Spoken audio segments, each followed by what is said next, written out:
Salut toi, j'espère que tu vas bien. Aujourd'hui, j'avais envie de te partager un moment un peu plus en coulisses.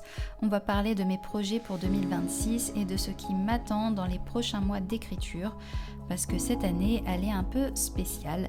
Elle est intense, un peu effrayante parfois, mais surtout très excitante. Alors si tu veux un petit aperçu de ce que je prépare dans l'ombre, t'es au bon endroit. J'ai déjà évoqué dans une vidéo ce que je comptais faire pour 2026, mais maintenant que l'année est déjà bien entamée, on va revenir un petit peu sur ce qui est le plus réaliste, ou du moins ce que j'espère pouvoir accomplir et ce que j'ai pu quelque part déjà accomplir sur ces premiers mois de 2026. Cette année, c'est un peu le grand plongeon, tu le sais peut-être déjà si tu me suis. Je termine l'écriture d'un roman biographique basé sur la vie de James Matthew Barrie, l'auteur de Peter Pan, qui s'intitulera Retrouve-moi à Neverland et qui va sortir en juin 2026. Il est en cours de bêta-lecture, de correction et tutti quanti, avant de me revenir pour que je puisse avancer sur le reste. La couverture est également en cours grâce à une amie que j'ai pu rencontrer l'année dernière. Et je ne te cache pas que j'ai à la fois hâte et le cœur qui tambourine. C'est un roman qui compte énormément pour moi, émotionnellement, symboliquement, tout ça. Et le fait qu'il sorte le jour de la première de Peter Pan en France, ça me donne l'impression de rendre un hommage un peu magique.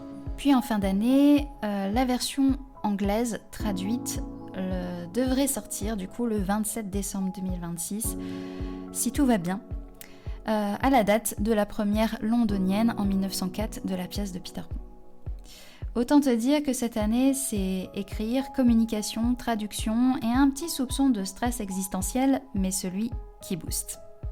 Bien sûr, il y a aussi d'autres projets d'écriture qui sont amenés à se faire, notamment en lien avec le même auteur, car je souhaiterais pouvoir traduire ces pièces de théâtre, vous les partager sous forme de recueil de théâtre, parce que J.M. Barrie ne s'arrête pas qu'à Peter Pan, il a écrit beaucoup de choses durant sa vie, et quand je les ai découverts, que je les ai lus, il fallait à tout prix que je puisse le partager et le rendre disponible aux Français, car malheureusement beaucoup de ses œuvres ne sont plus traduites maintenant, à part en effet Peter Pan, mais du coup je trouve ça un peu réducteur étant donné qu'il a fait énormément d'autres choses, surtout pour le théâtre, et il y a plein de petites pépites que je souhaitais du coup vous faire découvrir, donc j'espère pouvoir faire ça durant l'année.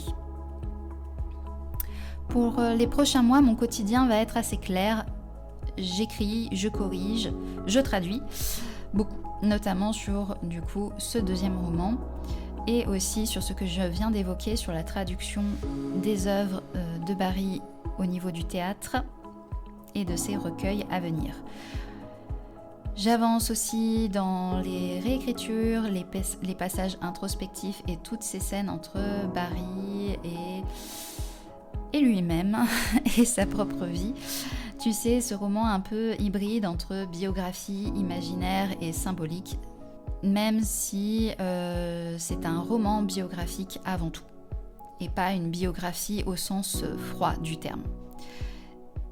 Ce qui m'attend prochainement, c'est du coup finaliser les réécritures, les corrections, les retours de la bêta lectrice, enrichir certaines scènes, travailler les différents fils narratifs et affirmer aussi, notamment avec des notes en bas de page, tous les rapports historiques vérifiés que je peux avoir mis dedans, parce que je veux que ce roman biographique soit accessible au plus grand nombre, y compris des personnes qui ne connaissent rien à cet auteur, mais qui sont simplement curieux de le lire et de le découvrir.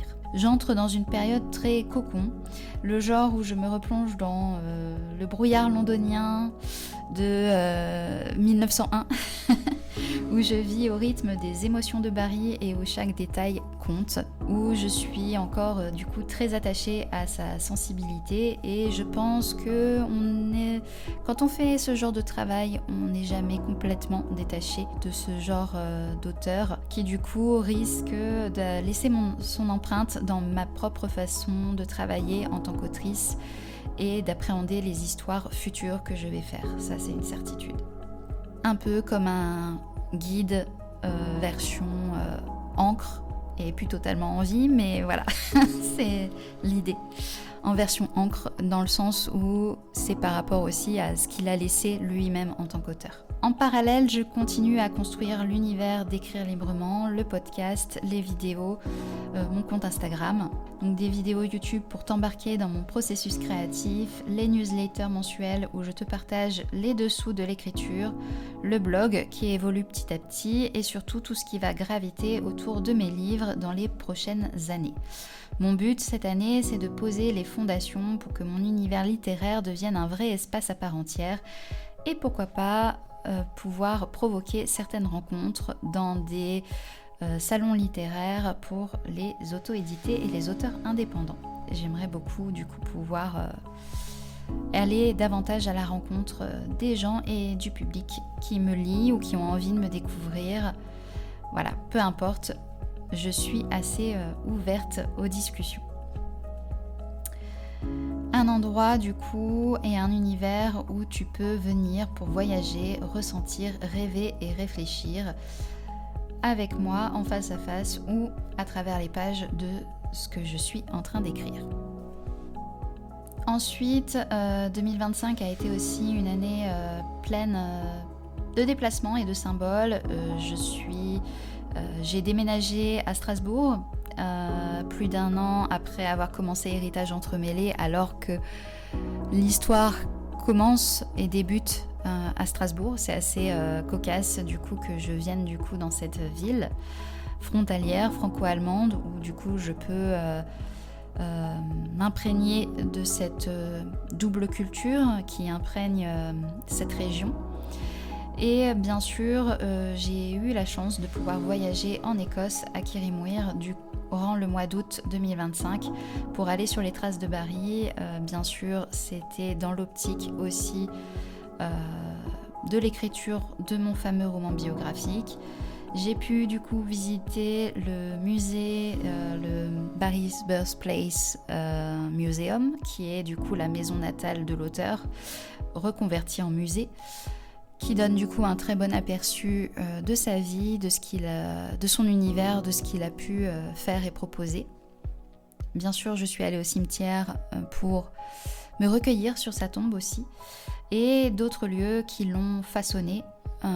J'ai eu la chance aussi, il y a plusieurs années, d'avoir vécu à Londres, donc j'avais déjà connaissance de certains lieux où il a vécu le 3/4 de sa vie à Londres.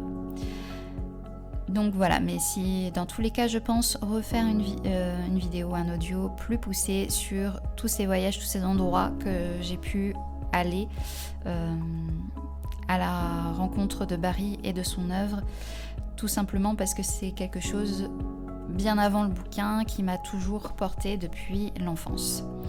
Et voilà, donc du coup j'en reparlerai à d'autres moments lors de la promotion du livre. Je ferai un petit peu ce retour un peu plus personnel sur mon lien à Barry et mon rapport à son œuvre de manière générale. Mais bien sûr, c'est un voyage en tout cas qui a nourri ce que j'ai écrit, ça c'est certain. Mais aussi je pense qu'il a nourri quelque chose en moi. Tu vois, parfois un déplacement géographique, c'est aussi un déplacement intérieur. Et du coup, cette année 2026, ce sera un peu aussi de ça et les répercussions de ces déplacements de 2025. Ce que je veux que tu retiennes de cet épisode, si je devrais résumer, c'est que 2026 sera une année charnière. Je publie, je crée, je construis, je traduis. Et parce que aussi il y a la traduction allemande de Héritage Entremêlé qui est au fourneau, tout simplement parce que l'histoire très franco-allemande avait également sa place dans la langue allemande. Pour moi, ça faisait complètement sens.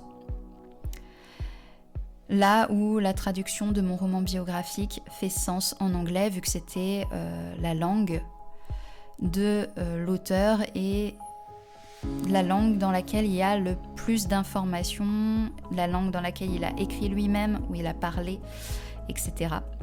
Où il s'est exprimé de son vivant.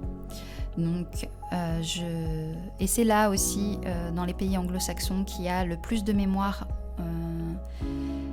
en ce qui concerne cet auteur. Donc c'est logique pour moi de faire cette traduction aussi, de la même manière que l'auteur a initié la traduction de Peter Pan de son vivant en français. Un super clin d'œil, je trouve. Et surtout, je vais entrer dans cette phase d'écriture plus dans la transmission linguistique, dans la traduction justement, comme j'évoquais, qui va donner aussi le ton pour la suite. Et toi, tu fais partie de tout ça, parce que partager mon processus, mes doutes, mes avancées, mes idées, ça me motive tellement. Alors merci vraiment d'être toujours là. Merci d'avoir écouté cette vidéo jusqu'au bout. N'hésite pas à me dire en commentaire quel projet t'intrigue le plus pour 2026. Ça me fera super plaisir de te lire et ça m'aide aussi à sentir ce qui te parle le plus. Si la vidéo t'a plu, pense au petit like, à t'abonner ou à partager, toujours apprécié mais jamais obligatoire. On se retrouve très vite et en attendant, continue d'écrire librement.